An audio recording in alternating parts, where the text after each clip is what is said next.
Olá pessoal, eu tô fazendo esse vídeo aqui para voltar a falar do meu diabetes.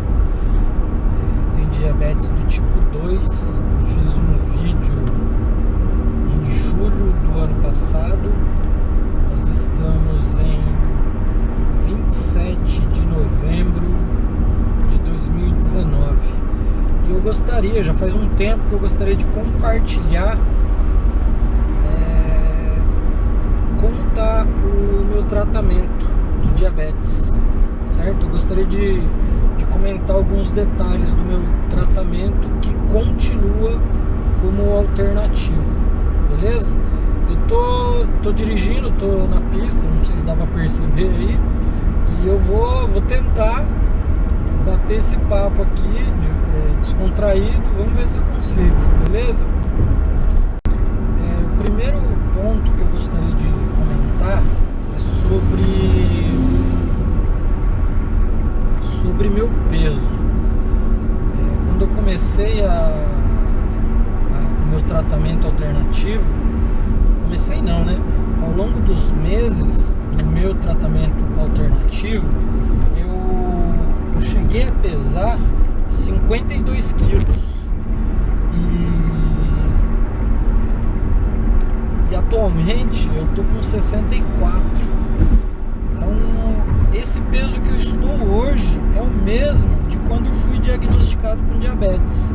Mas é importante fazer esse comentário porque o peso em si não está relacionado com o problema, entendeu? Pelo menos eu acredito nessa situação. A gordura que eu tenho hoje, ela está mais distribuída, ela não está na região visceral, certo? Aqui, ó, da barriga, só aqui na barriga. Na época que eu fui diagnosticado, eu estava com os braços finos, as pernas finas, sem músculo e com gordura na parte abdominal. Esse era talvez parte do meu problema, por conta das citocinas que essa gordura estava liberando no meu organismo, beleza? Eu acho interessante ter comentado isso em primeiro lugar, porque é algo relevante, que assim, nem todo mundo fala sobre isso, porque num primeiro momento, principalmente para quem vê os primeiros vídeos que eu fiz sobre isso, vai imaginar que com o jejum intermitente e o hábito alimentar que eu tinha, que era mais rígido na época,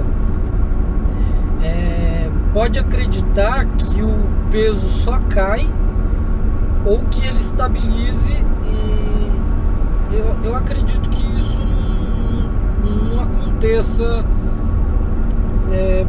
por muito tempo, entendeu? Eu não consigo ainda saber qual que é a razão por eu ter ganhado esse peso, porque eu continuo fazendo jejum intermitente e, na minha opinião, eu faço muito mais jejum intermitente hoje do que eu fazia na época. Só que na época eu fazia alguns jejuns prolongados e hoje em dia eu não consigo mais fazer isso, entendeu? Então, apesar de eu fazer muito mais jejum intermitente hoje,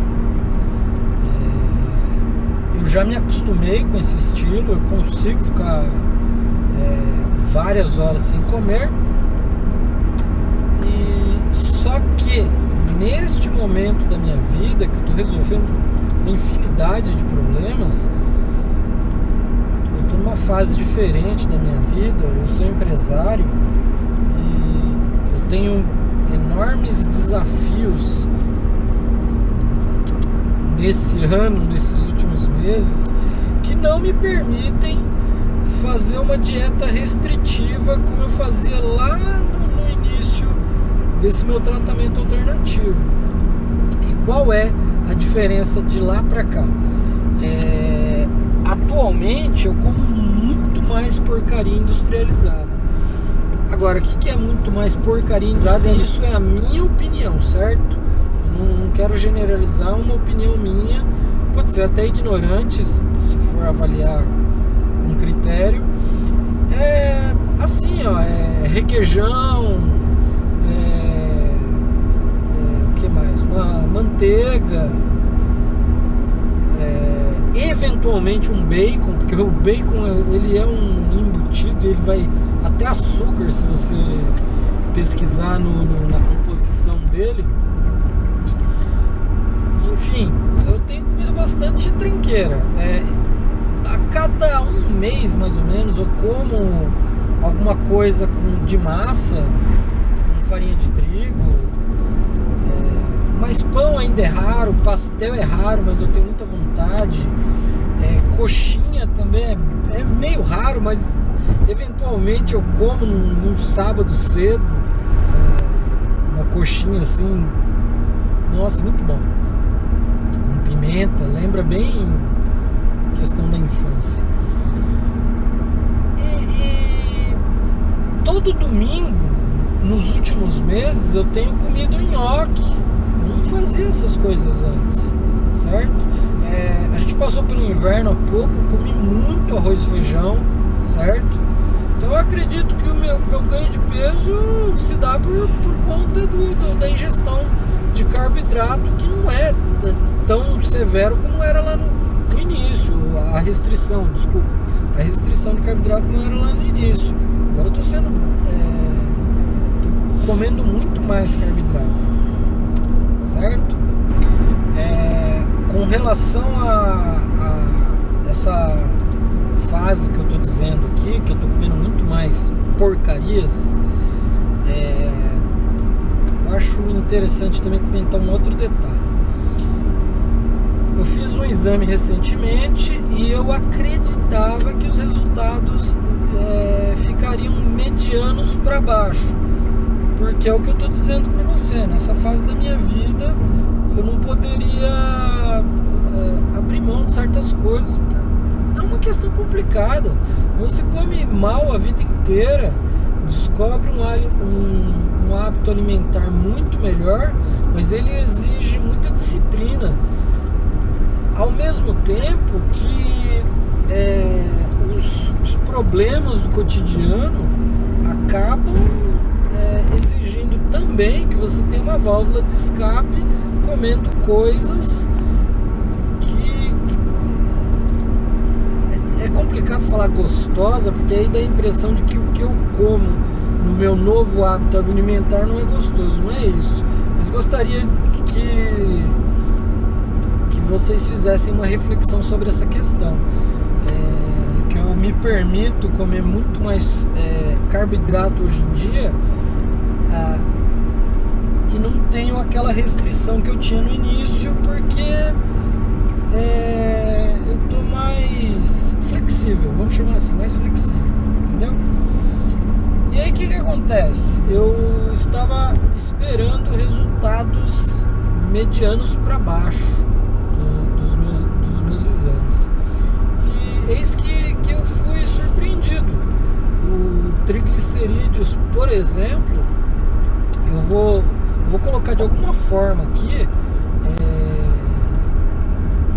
os resultados do meu exame. Eu vou fazer um comparativo com os anteriores que eu fiz, para mostrar, porque eu vejo bastante vídeo no YouTube, mas eu não vejo na prática como o tratamento das pessoas, o resultado efetivo, ou seja, nos exames, como fica o resultado dessas pessoas, certo? Então eu prometo editar de alguma forma, ou colocar isso de alguma forma aqui, de forma bastante didática, como tem sido o resultado desse meu tratamento alternativo, certo? Eu vou começar pelo triglicerídeos. Então tá, vamos falar de triglicerídeos. Como eu disse, o meu peso está aumentando. Já cheguei a 52 e agora eu tô com 64. A gordura, ela está sendo distribuída pro corpo inteiro, pelo menos boa parte disso. Se bem que a barriga tá bacana aqui, não sei se vai dar pra ver, mas barriga. Apesar disso, a minha pressão ela é boa, em geral 10/7. Não tive em nenhum momento pressão alta, desde o diagnóstico até hoje. O triglicerídeos, quando eu fui diagnosticado, estava em 200 e alguma coisa, 240 alguma coisa, eu acho. E para você ter uma noção da performance desse tratamento, se é assim que eu posso dizer, nesse último exame deu 80 e alguma coisa. Vou colocar aqui de alguma forma, 80 e alguma coisa. Eu fiquei surpreendido, porque é isso que eu tô dizendo para você. Nos últimos meses a gente saiu do inverno e eu mandei bala, arroz e feijão, um refogado, uma costela, e aí fazer aquela combinação que não funciona. A costela com gordura, como parte da gordura da costela, eu não gosto da gordura da costela, gosto mais da gordura da picanha, do contrafilé, do ancho, esses eu como legal, mas da costela eu não tenho muito hábito de comer a gordura. Mas enfim, então misturava a gordura da costela e os carboidratos, entendeu? Apesar disso, estava dando muita preguiça, às vezes por ter ficado muito calor, às vezes porque estava muito vento, e eu não estava conseguindo fazer rigorosamente 2 caminhadas no dia, certo? E é onde eu digo que eu fiquei surpreendido, porque nessa etapa da minha vida a minha alimentação não estava lá essas coisas no meu ponto de vista, e mesmo assim, e com uma atividade mediana no meu ponto de vista, o triglicerídeos estava numa pontuação que para mim é excelente, certo? Já o HDL eu já cheguei a marcar, acho que 48, se não me falha a memória. Quando eu fui diagnosticado eu tinha 25 de HDL. Eu acho que o pico que eu cheguei, como eu disse, vou colocar aqui no vídeo, eu já cheguei a 48, e deste último exame que eu fiz, o HDL estava em 43. Mas vale uma observação importante aqui. Já faz muitos meses que eu não estou suplementando magnésio. Nossa, vários suplementos que eu tomava. Provavelmente eu vou colocar o nome de todos eles aqui no vídeo. Eu vou colocar o nome dos que eu deixei de suplementar, entendeu? Porque o que eu lembro aqui: magnésio, vitamina K, coenzima Q10, vários deles, certo? Enfim, então aí que entra um detalhe importante: a alimentação marromeno, no meu ponto de vista, continuando com o jejum intermitente fiel, alimentação mais ou menos e sem suplementação, certo? E atividade física somente a caminhada, e não fiel como eu estava um tempo atrás, que eu fazia 2 no dia. Agora, caminhada que eu estou dizendo aqui, cada caminhada dessa minha, ela tem mais ou menos 5 quilômetros. Eu vou ver se eu coloco também a quilometragem certa, porque faz muito tempo que eu queria marcar no Google Maps quanto que dava mesmo a quilometragem, e eu nunca fiz isso. Mas eu vou colocar nesse vídeo quanto que ficava essa caminhada que eu faço todo dia. Lembrando que eu tenho quase certeza que eu fazia 5 km, que eu faço em média 5 km. Quando eu fazia 2 vezes no dia, são 2 vezes 5 km. Então seriam caminhar no dia 10 km em média, entendeu? Mas é isso que eu estou dizendo, é só essa minha atividade física até os valores desse exame aí, porque depois disso eu comecei a fazer academia para compensar esses dias que eu não tenho feito a caminhada à noite. E na academia eu tenho feito só alguns exercícios para assim que eu quero. Não sigo nenhuma tabela, nenhuma rotina elaborada, sabe? Como eu fazia antes, que hoje você vai treinar músculo tal, amanhã descansa, faz músculo não sei o que. Não tô vendo nada disso. Eu vou lá, faço o que eu quero, faço o que eu gosto, faço o tempo que eu quiser e carrego um peso mínimo, porque é o que eu tô dizendo pra você. No meu ponto de vista, é o simples fato de estar fazendo uma atividade. Então eu não tô indo lá pra ficar maromba, não tenho nenhuma preocupação em aumentar meus músculos, certo? Bom, esse mas voltando a comentar mais sobre o HDL. Eu esperava um pouco mais do HDL. Por outro lado, uma das suplementações que eu não tenho feito é ômega 3. Faz muito tempo que eu não suplemento ômega 3. Porque às vezes aquele óleo explodir aqui no esôfago, sei lá, no estômago, ficar rotando óleo de peixe, tudo horrível. Pra mim é ruim, não gostava. Tem ainda aquela questão do óleo estar oxidado, mas eu não procurei me atentar muito a isso. Apesar disso, o suplemento que eu tomava, eu acredito que ele estava fazendo um efeito positivo, sim. Apesar disso, eu tenho comido castanhas quase todos os dias. Na grande maioria das vezes eu tenho acertado na compra, porque vira e mexe eu comprava uns aí com gosto de óleo velho. Olha, quem compra castanha já deve ter tido essa experiência negativa de comer a castanha e ele tá com gosto de óleo velho. Eu acredito que essa castanha já descascada, castanha do Pará, não deve ter benefícios, por certamente, não, sei lá, se é o armazenamento, sei lá. Então esses são os detalhes que eu gostaria de comentar sobre o HDL, certo? Se eu lembrar de mais alguma coisa, eu vou falar mais pra frente. Agora eu vou pro PCR, exame de PCR. O exame de PCR, ele deu 10 de uma referência, acho que é o mínimo de inflamação.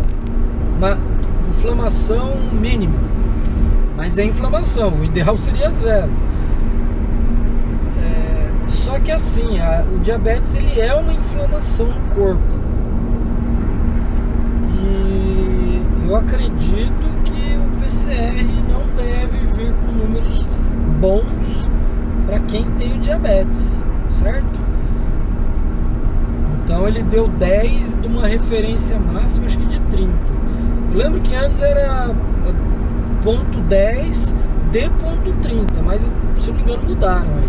Mas eu vou colocar aqui o resultado e a referência também para não complicar mais o meio de campo aqui. Então o PCR deu isso. Ele já chegou a dar, por exemplo, deu 10, ele já chegou a dar 7 ou ponto 7, quando a referência era ponto 30 como máximo. Então eu acredito que existe também uma flutuação, e como eu disse, eu fiquei mais relaxado, estou mais relaxado nesse momento da minha vida, e por conta disso eu acredito que o resultado tenha sido bom, entendeu? Outro exame que eu fiz foi da ferritina. A ferritina é uma questão complicada, porque ela está alta. Eu vou colocar o valor aqui e o dos meses anteriores. Ela deu um pouquinho, acho que é a menor ferritina histórica desde quando eu comecei a medir ela, mas é um valor muito alto. Ela parece que é um marcador importante também. Se não me falha a memória, a ferritina marca a inflamação do fígado. eu teria algumas alternativas para tentar diminuir essa ferritina, mas eu questiono a eficácia desses métodos, que seria o quê? Doação de sangue ou sangria. Não sei se daria para dizer que são a mesma coisa. Se eu doasse sangue com regularidade, eu estaria tirando ferritina do ferro do sangue e, consequentemente, eu estaria abaixando esses níveis de ferritina. Mas essa ferritina alta, em teoria, ela não está no sangue, ela está no fígado, por conta da inflamação da esteatose hepática, entendeu? E é onde eu questiono se fazendo a doação de sangue seria algo efetivo para melhorar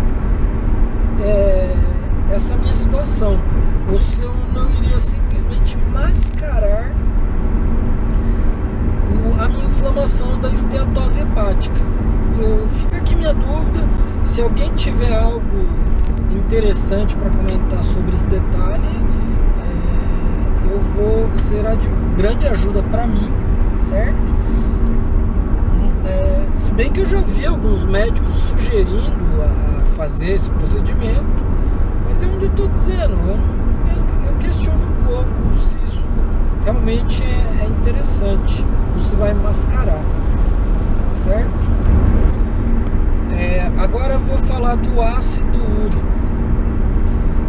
Meu ácido úrico deu 7,9, eu acho, que é alto, porque o limite é 7. Esse marcador, ele tá fora. Então, como que eu poderia resolver essa questão? Como eu disse, eu vou colocar aqui os outros resultados e você vai ver que eu tenho o ácido úrico baixo em um dos resultados, um ou dois, eu não lembro agora.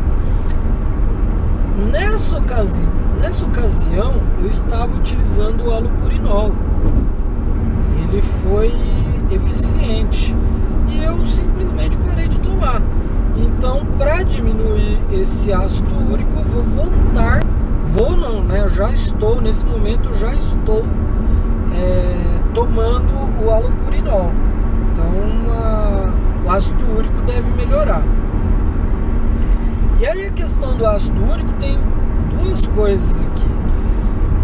Geralmente ele está alto por conta da resistência insulínica, ou ele alto aumenta a resistência insulínica.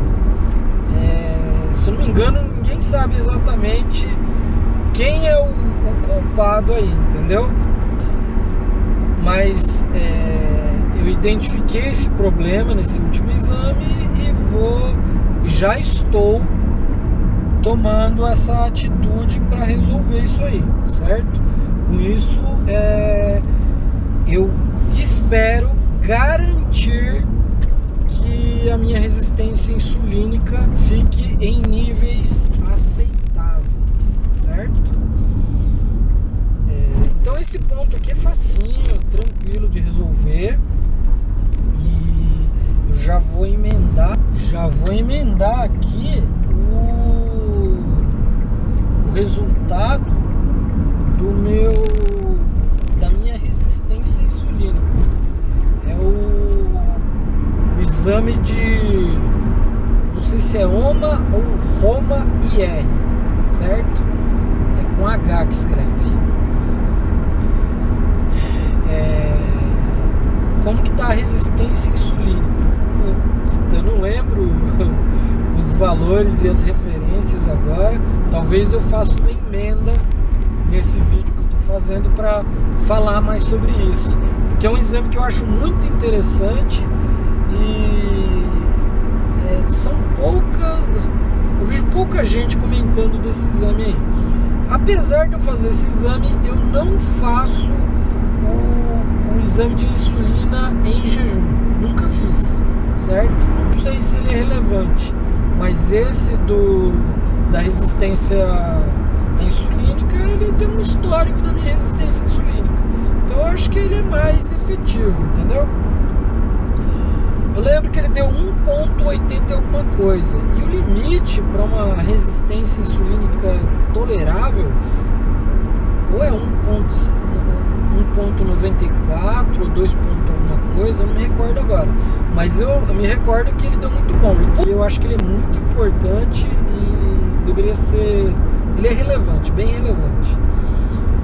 Então o que isso quer dizer? Para eu ficar nessa base aí, eu tô... Minhas células betas estão trabalhando sangue nos olhos. Isso não é bom, entendeu? Mas aí eu vou colocar os exames anteriores que eu fiz aí e alguém que entender disso pode até fazer um comentário se esse comentário meu é relevante e está correto, porque pode ser que eu esteja falando um monte de bobagens aqui, certo? Mas eu acho que vale a pena esse exame de resistência insulínica. Quero comentar sobre um outro exame que eu fiz e eu fiquei extremamente decepcionado. Mas o resultado dele, eu tenho visto algumas controvérsias desse exame no tratamento de diabetes. Mas eu acho que vale a pena comentar dele aqui também. Seria sobre a vitamina D. Nos últimos meses, apesar da minha preguiça, apesar da minha alimentação estar sendo marromeno, na minha opinião, e o jejum está mais forte do que antes, certo? Eu tenho andado muito no sol, mas muito mesmo.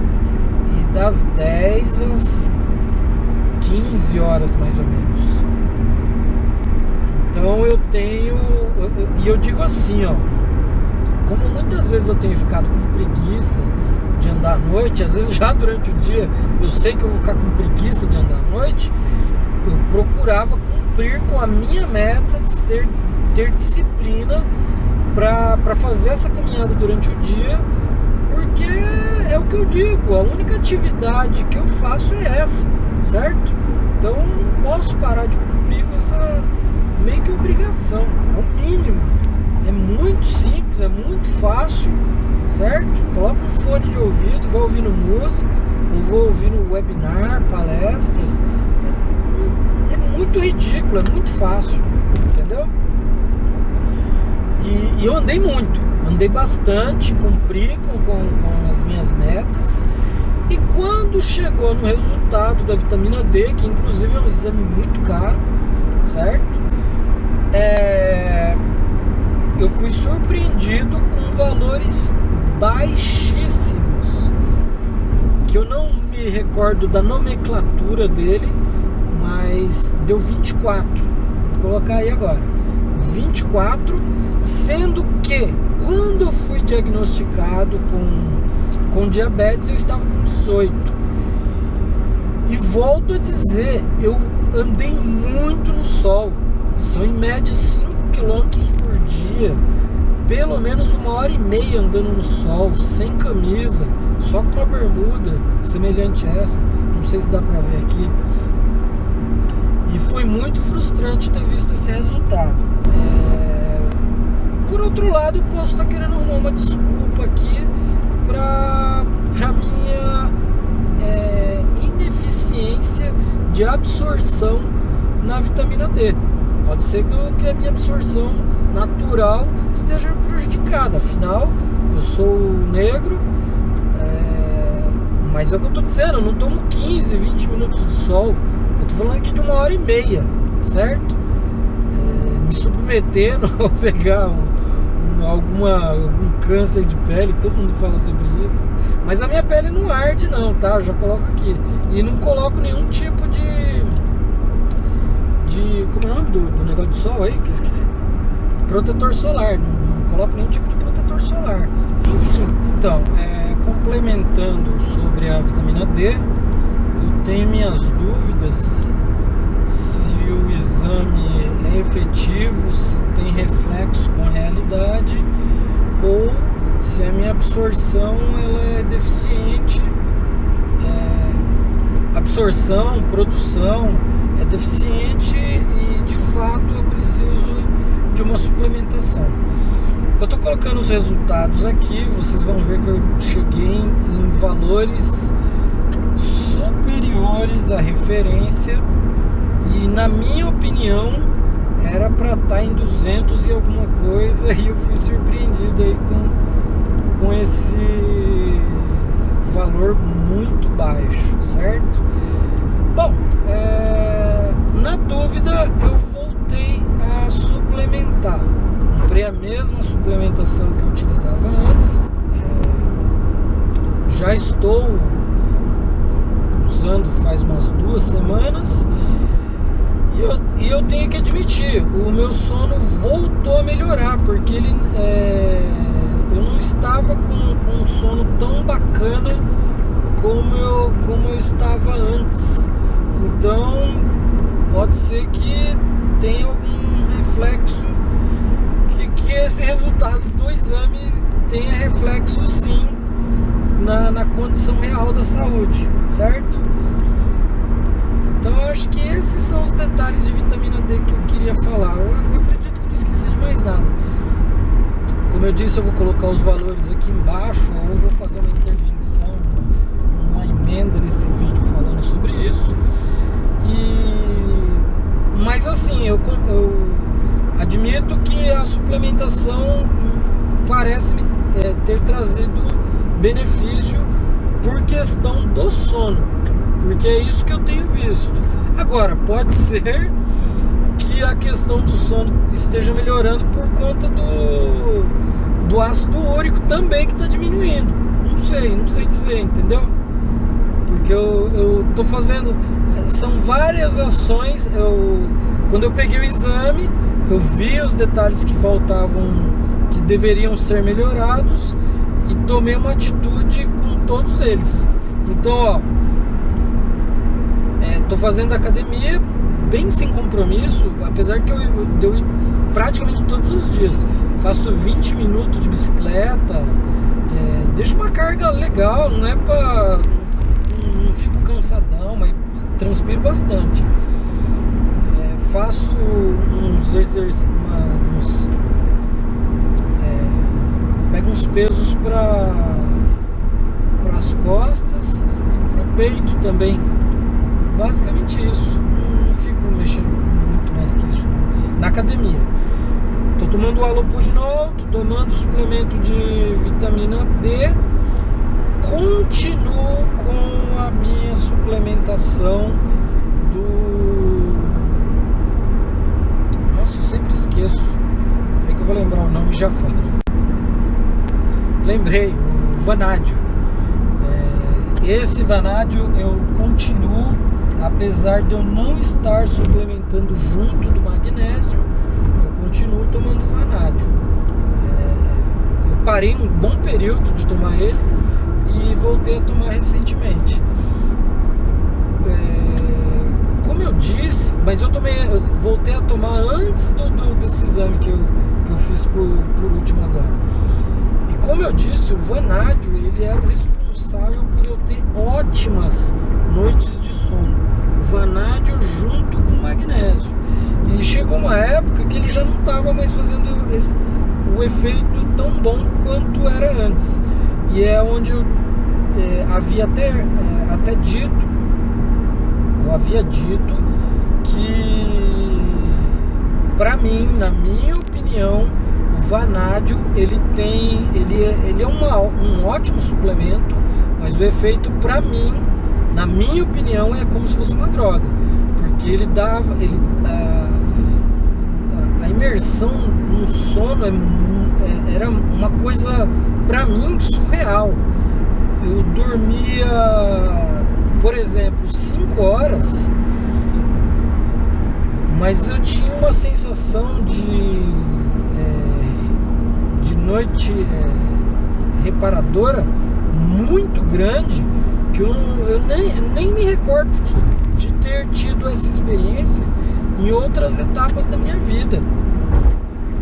Uma sensação muito boa, acordava muito bem com 5 horas de sono, certo?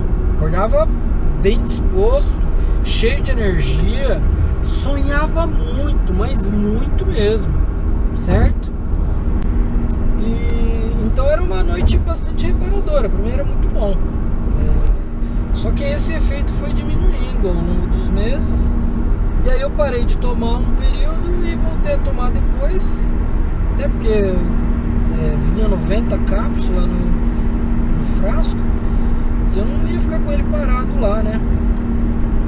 E agora, voltando a suplementar a vitamina D, esse efeito voltou a acontecer de novo. Por isso que eu estou dizendo que pode ser que a vitamina D de fato estava baixa, ou é o halopurinol, um dos dois. Só quando eu fizer um novo exame agora eu vou ter uma noção também, certo?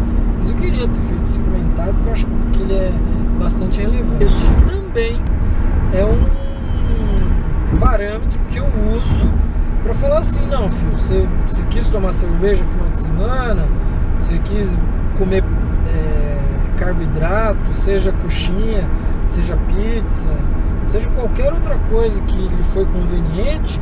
Então hoje, segunda-feira, você acordou com a glicemia em 160, então bora apenas jantar ou comer somente depois das 17 horas. Não é grande sacrifício e eu faço tipo de uma recompensa. Eu faço isso e no próximo final de semana eu volto a fazer as mesmas extravagâncias, certo? Na minha opinião, tem compensado, tem valido a pena. E o maior parâmetro que eu utilizo para saber se isso de fato está funcionando é a ansiedade. É o parâmetro que eu utilizo para medir se essa etapa e se esse tratamento, se essa forma como eu tenho feito está sendo efetivo. Na grande maioria das vezes, durante a semana, que eu fico de segunda a quinta, às vezes de segunda a sexta, às vezes até no sábado, o meu parâmetro é a ansiedade. Geralmente eu não fico com ansiedade, fico tranquilão, suave, certo? Chega na hora de comer, às vezes eu como 2 ovos, um bife e uma salada, e depois um coco, assisto minha televisão, fico na internet, trabalho, faço plantão, gosto de fazer plantão depois das 6, certo? Então, e aí nesse ponto que eu digo, o nível de ansiedade fica baixíssimo, eu consigo perceber isso, e é assim, ó, é o que eu tô dizendo, normalmente nos finais de semana eu tomo cerveja, como alguma coisa de carboidrato, seja um hambúrguer na praia, seja um peixe, e aí eu como o arroz como acompanhamento, o arroz puro, certo? Mas acho que o pior de tudo aí é a cerveja. Não adianta querer falar que, né, é especial, é puro malte. Na minha opinião, não conta nada. O teor alcoólico é bem alto. O fígado que já está com esteatose hepática, ele precisa processar esse álcool. O carboidrato que eventualmente eu como junto enfim, não ajuda em nada no tratamento. Só que faz parte da minha vida, entendeu? Não adianta eu querer mascarar aqui, ficar vivendo só em função de fazer exame. Isso não é real. Pra mim não faz sentido. Então eu tô comentando aqui porque é o que eu disse nos outros vídeos. Isso é uma coisa que eu quero ver lá na frente, como é que eu tava nessa etapa da minha vida. E esse depoimento que eu tô dando aqui, ele é real. E E eu consigo mensurar a eficácia dele com o meu nível de ansiedade, que na minha opinião está baixo. Eu consigo perceber isso. E a hemoglobina glicada, apesar de eu também questionar a eficácia desse exame, ele tem apresentado os níveis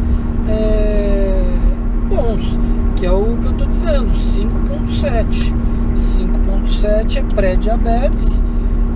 Eu posso ficar com a glicemia alta em alguns dias, mas eu compenso isso com o jejum intermitente.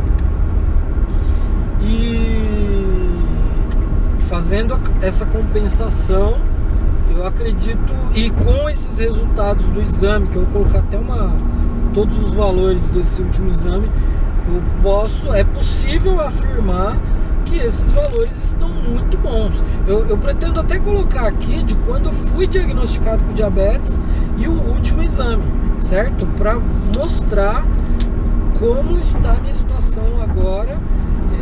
Eu acho que faz mais de 2 anos, não lembro agora. Vai fazer acho que faz 2 anos e meio que eu fui diagnosticado com diabetes. E eu já tinha diabetes há muitos anos antes do diagnóstico, certo? Porque quando eu fui diagnosticado, eu estava com a diabetes descompensada, certo? Enfim, agora eu vou fazer um resumo final aqui sobre essa situação. Até aqui, 2 anos e meio após o diagnóstico, eu testei vários métodos, vários estilos de vida, vários estilos alimentares, e o que eu estou agora, para esse momento da minha vida, ele está bem conveniente, bem flexível no meu ponto de vista. Apesar disso, ainda exige um nível de disciplina muito relevante ou muito importante, porque é o que eu estou dizendo, geralmente eu fico de segunda a quinta tranquilo, sem ansiedade, apenas jantando, e é uma comida bem básica dependendo do ponto de vista, certo? Porque eu não quero entrar no mérito de situação econômica, condição social de quem está assistindo esse vídeo. Mas é assim, uma salada, eu gosto muito de comer o agrião, não acho ele barato. Agrião, uma salada com agrião, cebola roxa, alho cru, geralmente com vinagre, não é aquele de maçã artesanal, sei lá como é que fala, é aquele comprado no mercado normalzão, barateco, de álcool, não é, André? De álcool. Então é esse vinagre. Eu deixei de comer tomate cereja, assim, eventualmente eu como. Agora eu como um tomate italiano na salada, um alface americano e às vezes, quando tá bonito, uma rúcula da terra. Não é... isso aí que eu tô dizendo não é hidropônico, tá? Eu não gosto dessas verduras hidropônicas, não. Então a minha salada, ela é basicamente isso. Atualmente eu gosto muito de comer salada, coxinha, mas eu até cheguei a tomar alguns desses medicamentos com o intuito de comer essas coisas na sequência, mas a minha disciplina, ela tem sido até boa, porque eu tenho vontade de comer, e quando eu como um deles, eu acredito que eu posso esperar. Tipo assim, eu vou dar um exemplo aqui, nesse final de semana eu comi uma pizza, e pizza que eu digo é um brotinho que vem com 4 fatias. Eu como 2, minha esposa 2. A partir dali, num primeiro momento, fala assim: bom, já comi pizza hoje e esse mês eu quero dar uma extravasada. Amanhã eu vou comer uma coxinha. Mas aí eu já não fico mais com vontade de comer a coxinha. Eu falo: não, eu consigo esperar para semana que vem. E aí na semana que vem eu não tô com tanta vontade de comer a coxinha, aí eu consigo esperar mais ainda. E por conta disso, no meu raciocínio, eu não tenho necessidade de ficar tomando medicamento. Mas aí entra um comentário muito pertinente que eu já ia esquecendo aqui. Houve algumas ocasiões que eu falei assim, hoje eu vou tomar café da manhã e comer principalmente pão no café da manhã com leite, um pouquinho assim, ó, meia xícara de leite com achocolatado, certo? E com um pouco de açúcar ainda. Quando eu faço isso, independente de qual seja a minha glicemia em jejum, ela chega a pular para 270. Eu acredito que isso é muito ruim, mas é o que eu estou dizendo aqui. Como é bem raro eu fazer isso, e quando eu quero eu faço, eu não vejo razão para tomar o remédio, entendeu? Mas é o que eu estou dizendo, é minha opinião e é a minha forma de tratamento. Eu optei por isso. É igual quando eu estou dizendo dos finais de semana, eu tomo cerveja. O ideal é que no domingo, na segunda e na terça eu, por exemplo, tomasse um metformina para compensar a glicemia em jejum, que vai estar alta, para compensar a produção de glicose do fígado da madrugada desses dias, que vai colocar mais açúcar no meu sangue. Mas eu opto por não fazer, entendeu? Tanto nesses dias de cerveja ou nesses dias que eu opto por tomar café da manhã, que eu chego num pico de 270, chega no final do dia, geralmente, vamos por partes aqui, ó. Um dia que eu tomei café da manhã e fiquei até 5h30 sem comer nada. Nesse dia, quando dá 5h30 mais ou menos, meu corpo eu começo a sentir uma vibração nos braços, principalmente nos braços e nas pernas, decorrente de uma sensação de hipoglicemia. Eu consigo perceber quando minha glicemia está baixa, mas ela não está baixa em níveis críticos. E como é que eu percebo isso? Já faz tempo que eu percebo essa condição, e aí eu vou fazer a medição para ter um parâmetro, e a glicemia está em 85. Ela está em 85, que é normal, certo?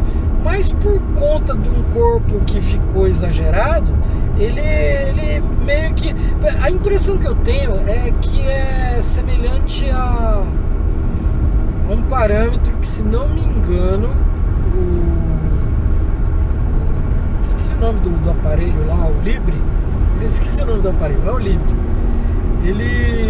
Ele mostra quando a glicemia está em tendência de subir e está em tendência de abaixar. Eu tenho a sensação de, quando eu sinto essa vibração, a glicemia está em baixa. Ela está em 85, mas ela está caindo. E por isso eu sinto essa vibração no corpo, porque o corpo está me avisando que ela está caindo, talvez meio rápido, e para eu tomar uma atitude, entendeu? A impressão que eu tenho é essa sensação que eu tenho.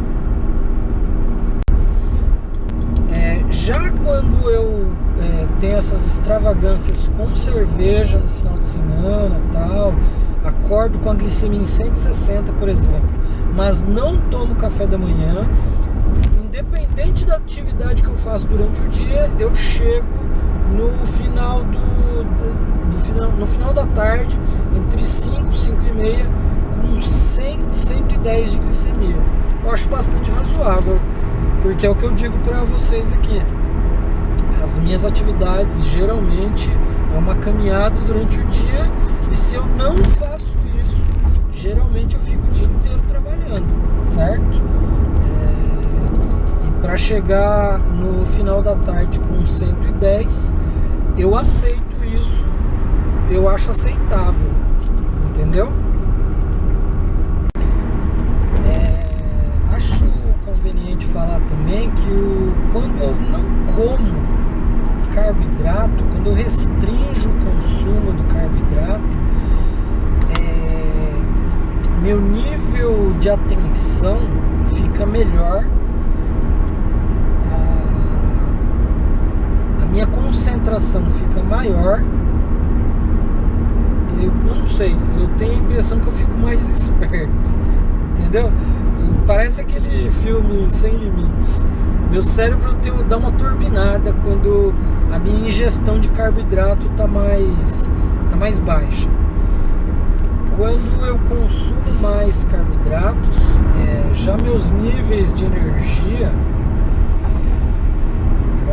igual eu comentei há pouco aí sobre quando eu tomo café da manhã, eu chego no final de tarde com uma vibração nos braços e nas pernas e eu sinto que minha energia está acabando, entendeu?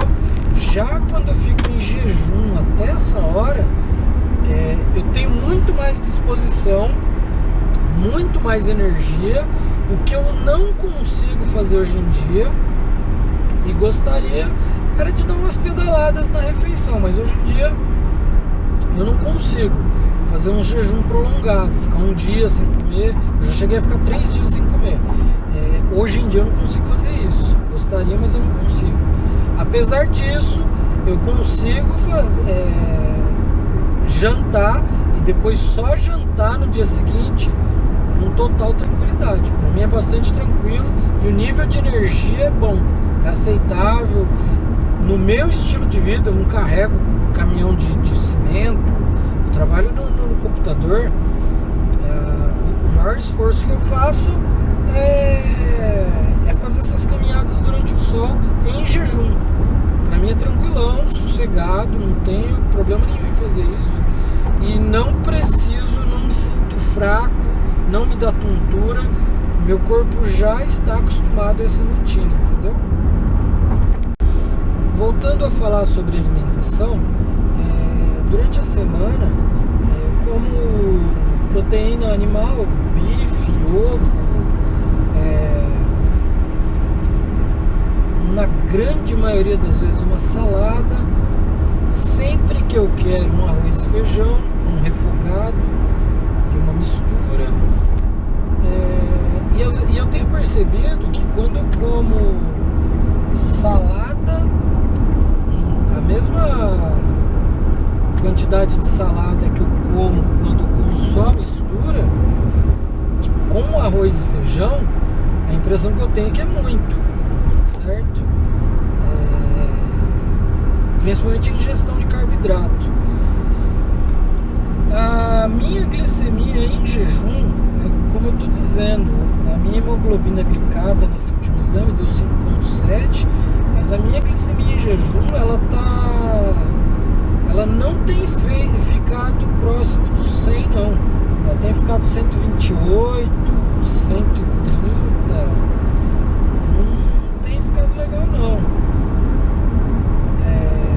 Mas eu não me preocupo com a glicemia em jejum, não. Eu gosto de medir no final de tarde, porque aí eu tenho uma noção da eficácia, de como que o corpo lidou com essa glicemia que estava em trânsito ao longo do dia, o que aconteceu com ela ao final de tarde. Essa questão que eu estou falando do café da manhã, que eu chego a dar um pico de 270 de glicemia, a minha sensibilidade à insulina, ela é muito mais eficaz à noite, porque se eu como pizza, como um pão com alguma coisa, entre outras tranqueiras que tem um carboidrato rápido, minha glicemia às vezes fica em 120 depois de 1 hora de ingestão, por exemplo, de 2 pedaços de pizza, entendeu? Teve um outro dia que eu medi, eu comi 2 pastéis mas eram bem pequenos. Era 2 pastelzinhos de queijo assim. Minha esposa fez em casa. Eu medi, eu não tomo mais refrigerante, não tomei nada também. Medi 1 hora depois e deu 130. Bom, se eu lembrar eu vou colocar aqui o print. Não fiz print. Não, eu faço print do registro do glicosímetro. Acho que deu 133. E aí eu não fiquei satisfeito, eu peguei um lanche. Eu não tenho o hábito de comer lanche, nem na época que eu fui diagnosticado com diabetes. E peguei um lanche. Era um hambúrguer artesanal, tava muito bom. Medi 1 hora depois do lanche e tava em 127. Apesar disso, e eu comi e fui dormir, não fiz nada para compensar essa ingestão não. Apesar disso, no dia seguinte eu medi e acordei com 167 de glicemia, se não me falha a memória. E aí entra toda essa questão de armazenamento de glicogênio, o fígado produzindo glicose sem parar, glucagon não para. Aí entra nas questões relacionadas aos distúrbios hormonais aí, que você deve achar falando sobre isso em algum outro vídeo. E não dá para se preocupar com isso, porque não é sempre que eu cometo essas extravagâncias, e quando eu quero, eu faço e não me preocupo, entendeu? É dessa forma que eu tenho feito. Sempre que se não me falha a memória, sempre que a gente passa de 140 a glicose, esqueci a nomenclatura que ela tem aqui, sempre que a gente passa de 140, esse excedente ele envelhece o corpo mais rápido e causa prejuízo. E é como eu estou dizendo aqui, como eu não faço isso com frequência e na maior parte do tempo eu faço jejum intermitente, eu meio que compenso esses excessos ou essas extravagâncias. Se está certo ou não, eu não sei, eu não tenho certeza ainda da eficácia, mas os exames têm me dado resultado que eu acho satisfatório. E eu tenho feito em cima disso, entendeu? Se alguém tiver mais detalhes, mais informações específicas sobre essa condição, essa flutuação, seria legal comentar aqui sobre isso ou até apontar um vídeo falando sobre isso. Eu acho que eu acredito que eu não esqueci de nada. Se eu esquecer, eu vou fazer uma emenda aqui nesses vídeos. Eu acredito que eu comentei tudo que eu gostaria. Nesse momento eu estou satisfeito com o resultado. Acredito na possibilidade que daqui a 1 ano esses resultados estejam estáveis, dentro desses valores que no meu ponto de vista são aceitáveis, são bons, são realistas. Esse é o ponto aqui, porque uma coisa que eu sempre digo é que é um estilo de vida que eu tenho e que eu consigo tocar isso a longo prazo. Não adianta eu ficar aqui mascarando, como eu estou dizendo aqui sobre a ferritina, por exemplo, fazendo doação de sangue. Eu gostaria de ter o hábito de doar sangue, mas eu detesto levar injeção. Para mim é uma condição muito ruim, e só para colocar isso assim, para dar uma visão melhor, eu faço o exame por conta própria, eu não vou em médico nenhum. Quando eu acho que devo, vou lá e faço meus exames. Tinha uma época que eu fazia de 3 em 3 meses, ia lá e no laboratório eles tiram o sangue da veia e vida que segue. Mas na hora da coleta desse sangue, por mais que eu tive a iniciativa de ter ido lá fazer esse exame, a mão fica suando frio Então é uma coisa que eu não gosto. Eu detesto tomar injeção. Fazer o teste do dedo, acho que é destro, depois de um ano e meio mais ou menos, eu comecei a furar por conta própria os dedos. Até então minha esposa que tinha que furar meu dedo, porque eu não conseguia fazer isso. É uma coisa que eu não aceitava muito bem. E hoje em dia, mesmo que dói, até hoje dói, mesmo colocando na lateral do dedo, eu ainda sinto dor. Muitas vezes eu sinto dor na picada, entendeu? Tem vários glicosímetros, vários lancetadores, testei vários tipos de lancetas e na grande maioria das vezes, para mim, ainda dói. É um fato. Mas é o que eu tô dizendo aqui, ó. Eu consigo tocar esse estilo de vida a longo prazo. No meu ponto de vista, ele é aceitável. Eu só vou saber da real eficácia quando eu tiver mais velho. E como eu não vejo nada sobre essa condição por longo prazo em testes, eu não sei dizer ainda se eu vou ser bem sucedido nisso. Mas eu espero que eu consiga, pelo menos uma vez por ano, tá dando meu depoimento aqui sobre a minha condição atual da minha saúde. Belezinha? Acho que é isso. Forte abraço aí para quem assistiu esses vídeos até o final. Tchau, tchau. Pessoal, vou fazer um último vídeo aqui, ó, para mostrar meu teste de glicemia de hoje. Hoje pela manhã deu 85 e eu quero ver quanto que deu agora no final da minha viagem. Eu rodei umas 6 horas, eu acho. De manhã tava com 85. Eu tomei um café preto sem açúcar e comi 3 castanhas do Pará. Ó, 85 hoje de manhã. Deixa eu fazer aqui o esquema. Tô com a mão suja de suor. Não vai dar para limpar, não trouxe álcool, seja o que Deus quiser. Assim que eu tô numa pousada, assim que eu me hospedar aqui, eu lavo a mão.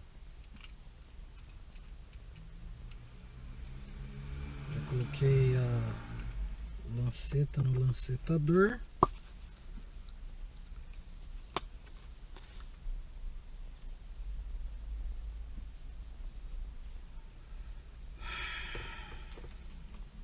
Eu acredito que vai dar uns 114. Tô chutando aqui.